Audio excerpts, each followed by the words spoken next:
Hello, Steve White, Trek by 89 for Steve Hearts 89. Well, okay.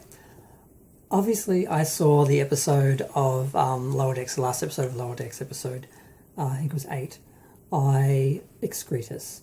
Now, obviously, I did a little review like I normally do. Obviously, I saw the Naked Time scene where they had Boimler with his legs up in the air, showing off his asset, and I was shocked and a little offended, and I just ignored it. I'm like, fine, they did that just for shock value. It's not actually the real person. It's just a holodeck program that someone programmed. I don't know. It doesn't make any sense really in the story. It was just there for shock value, just to make people go, oh my God. So I let it go. Even though I thought it was kind of homophobic and kind of offensive that they were basically bottom-shaming this character, and that was what they were doing. They were basically saying, let's put this male in a stereotypically female position, for the missionary position or whatever, with legs up, and let's basically portray him as gay and have that be an insult, something to humiliate and degrade him, to make fun of, to laugh at, to be shocked by, to turn away from. It was really offensive, and I'm really shocked that this, woke crowd at Lower Decks did this. Because it's really offensive. And bottom shaming is a huge problem in the gay community. I mean, in general, gay people are shamed, and men who have sex with men are shamed and, by society, because it's still seen as offensive and wrong and dirty by some people. And even in the gay community, there is a huge difference between tops and bottoms, and tops are sort of looked at like men and bottoms are looked at like women, and the same sort of misogynistic traits in straight society flow into gay society, and guys who bottom are seen as I don't want to use any bad words, but they're not looked on well, and got tops of course are seen as better, and it's just the same misogyny just continued over.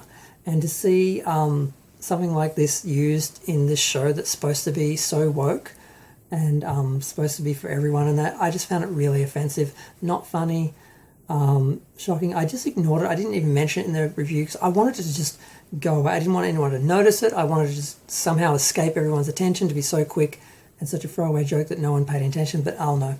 Since 3 and Caps got out, and the people who probably never even watched the episode, all the Fandom Menace crew, all those guys have now seen it, and now they're all going on about it, partly because they're homophobic, and the idea of doing that to a male Star Trek character is twice as offensive to them, because they find that offensive because they're homophobic, and it's offensive anyway to gay people, I think, personally, myself.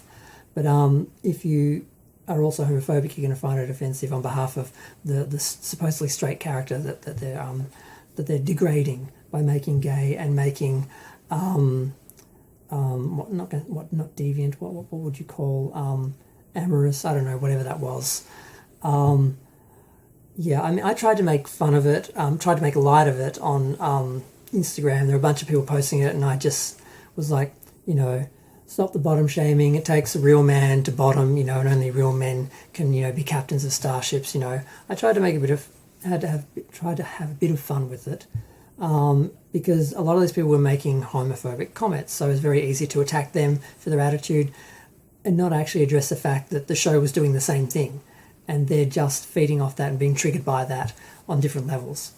But I was surprised. I didn't see Jessie Gender say anything about it. She's all about the gender and the gender politics, and how Star Trek is so sexist and horrible and all that. So I'm surprised she didn't respond to it, but she won't attack Lower Decks because it's part of New Trek, and New Trek represents her, so she protects it. She won't actually criticise it. Like, she'll attack the original Star Trek, she'll attack Next Gen, Deep Space Nine, Voyager, everything, even Enterprise, but she won't attack the New Trek because, it's hers. So I find that a bit disingenuous. But yeah, I just found this really offensive, and I was trying to avoid it, and then everyone started talking about it. Like 3 days later, they caught on that this had happened, and now it's a thing, and it's trending. The show's trending for the first time ever because no one cared about it before, but now this has got it trending because people are just laughing at Star Trek and laughing at this, and people are horrified that this was allowed in Star Trek, this offensive gay whatever it is, because you can look at it on different levels. If you're a homophobic person, you can be offended by it, by how gay it is. If you're a gay person, you'll be offended by the portrayal of that gayness. So yeah, it's a thing now. So I'm commenting on it.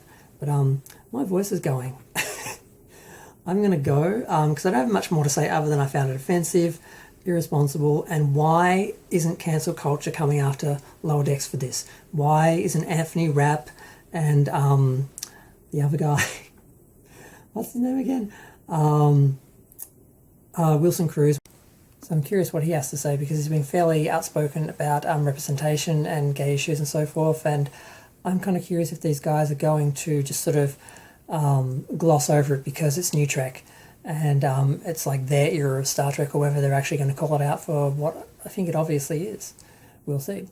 I'm going to go. Feel free to share, like, comment, subscribe. Let me know what you think. Thanks. Bye.